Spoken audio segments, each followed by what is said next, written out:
আসসালামু আলাইকুম।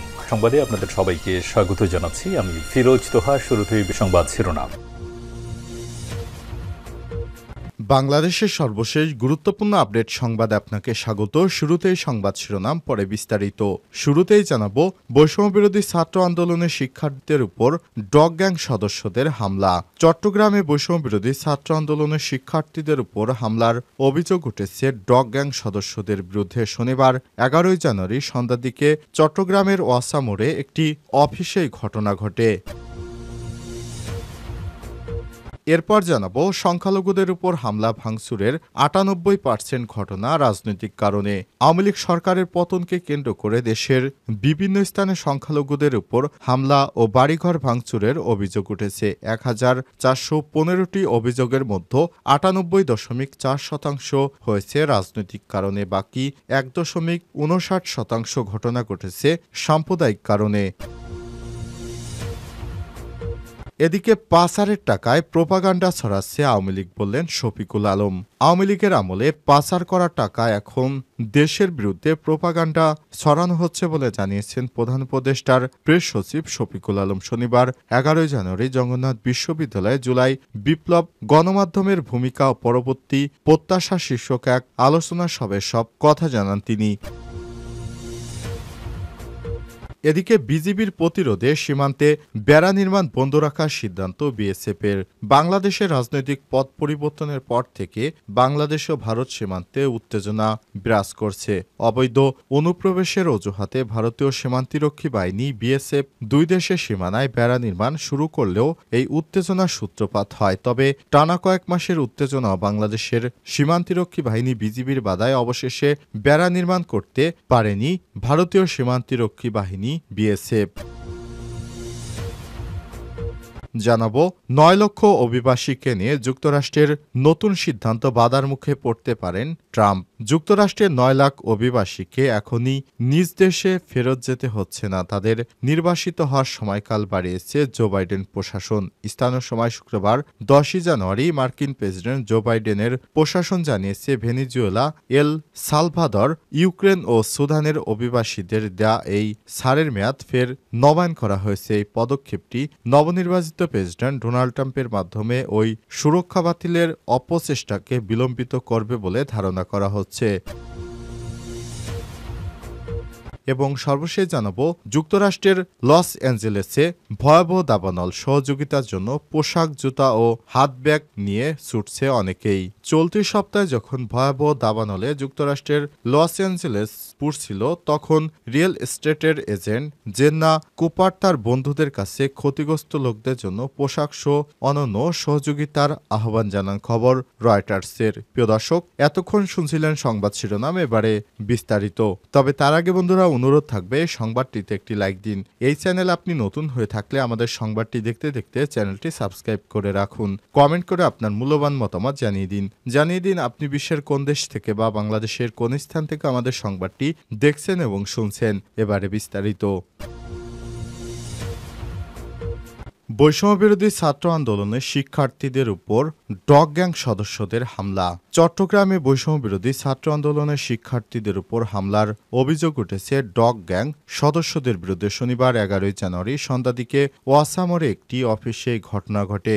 জানা গেছে, ওয়াসা মোড়ে ওই অফিসে অবস্থান করছিলেন বৈষম্যবিরোধী ছাত্র আন্দোলনের সমন্বয়ক আব্দুল হান্নান মাসুদ এবং সমন্বয়ক রাসেল আহমেদের। সময় ডগ গ্যাং সদস্য ওই অফিস অবরোধ করেন। এক পর্যায়ে তারা হামলা চালায়। এর আগে জুলাইয়ের ঘোষণাপত্রের পক্ষে চট্টগ্রাম পথসভা জনসংযোগ ও লিফলেট বিতরণ করেছে বৈষম্যবিরোধী ছাত্র আন্দোলন। আজ বিকাল 3টায় নগরের বিপ্লব উদ্যানে পথসভা করে লিফলেট বিতরণ ও জনসংযোগ শুরু করেন তারা। পরে পথসভায় বক্তব্য রাখেন বৈষম্যবিরোধী ছাত্র আন্দোলনের সমন্বয়ক আব্দুল হান্নান মাসুদ এবং সমন্বয়ক রাসেল আহমেদ। সংখ্যালঘুদের উপর হামলা ও ভাঙচুরের 98% ঘটনা রাজনৈতিক কারণ। আওয়ামী লীগ সরকারের পতনকে কেন্দ্র করে দেশের বিভিন্ন স্থানে সংখ্যালঘুদের উপর হামলা ও বাড়িঘর ভাঙচুরের অভিযোগ উঠেছে। 1115টি অভিযোগের মধ্যে 98.4% হয়েছে রাজনৈতিক কারণে, বাকি 1.59% ঘটনা ঘটেছে সাম্প্রদায়িক কারণে। 4 আগস্ট থেকে 20 আগস্ট পর্যন্ত সংঘটিত এসব ঘটনা নিয়ে পুলিশের অনুসন্ধান অনুসন্ধানে সব তথ্য উঠে এসেছে। শনিবার 11 জানুয়ারি প্রধান উপদেষ্টার প্রেস উইং থেকে পুলিশের অনুসন্ধানের এসব তথ্য এক বার্তায় গণমাধ্যমকে জানানো হয়। বাংলাদেশ হিন্দু বৌদ্ধ খ্রিস্টান ঐক্য পরিষদের অভিযোগ, 4 আগস্ট থেকে 20 আগস্ট পর্যন্ত সাম্প্রদায়িক সহিংসতার ঘটনা ঘটেছে 2010টি। পুলিশ জানিয়েছে সব ঘটনার মধ্যে হামলা ও ভাঙচুরের ঘটনায় অভিযোগ এসেছে 1769টি। পুলিশ জানায় 1759টি অভিযোগের মধ্যে 1415টি অভিযোগ অনুসন্ধান করেন তারা। বাকি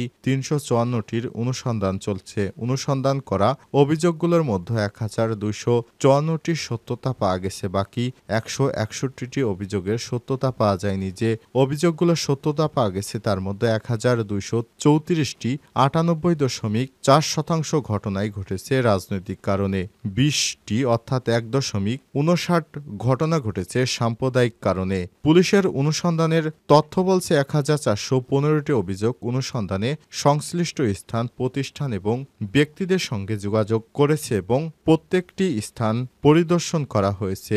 ক্ষতিগ্রস্ত ব্যক্তিদের পুলিশের কাছে অভিযোগ দায়ের করতে অনুরোধ জানানো হয়েছে। নিরাপত্তা, রাজনৈতিক কারণে যথাযথ ব্যবস্থা নেওয়া হয়েছে। অনুসন্ধানের ভিত্তিতে 62টি মামলা এবং 951টি সাধারণ ডায়েরি জিডি করা হয়েছে।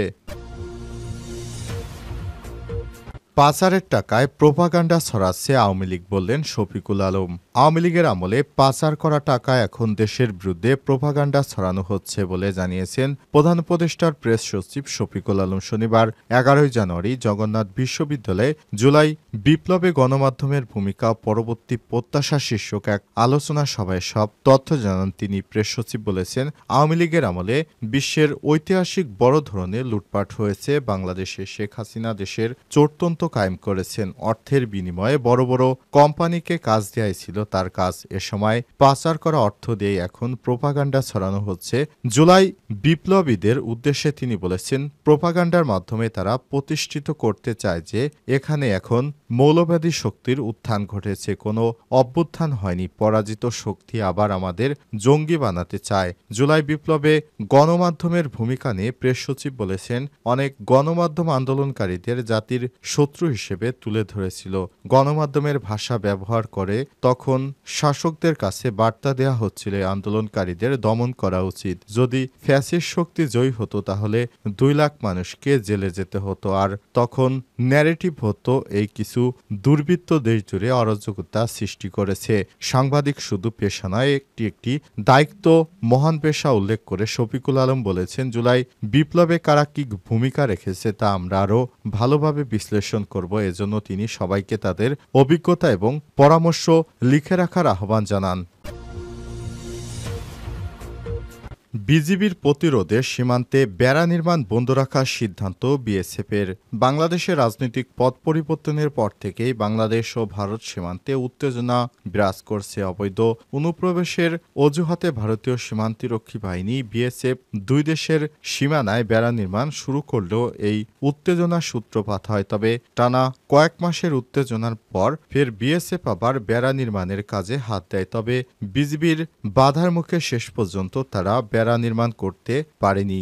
ভারতীয় সংবাদ মাধ্যমটির খবর অনুযায়ী গত সোমবার পশ্চিমবঙ্গের মালদার বৈষ্ণবগড়ে কাঁটাতারের বেড়া দেওয়ার চেষ্টা করে বিএসএফ। তবে বাংলাদেশের বিজিবি এতে আপত্তি জানায়। তারপরও মঙ্গলবার পুনরায় বেড়া নির্মাণের চেষ্টা করে বিএসএফ। তবে ওই দিন পতাকা বৈঠকের পর নির্মাণ কাজ ফের বন্ধ হয়ে যায়। এরপর এটি আর শুরু হয়নি।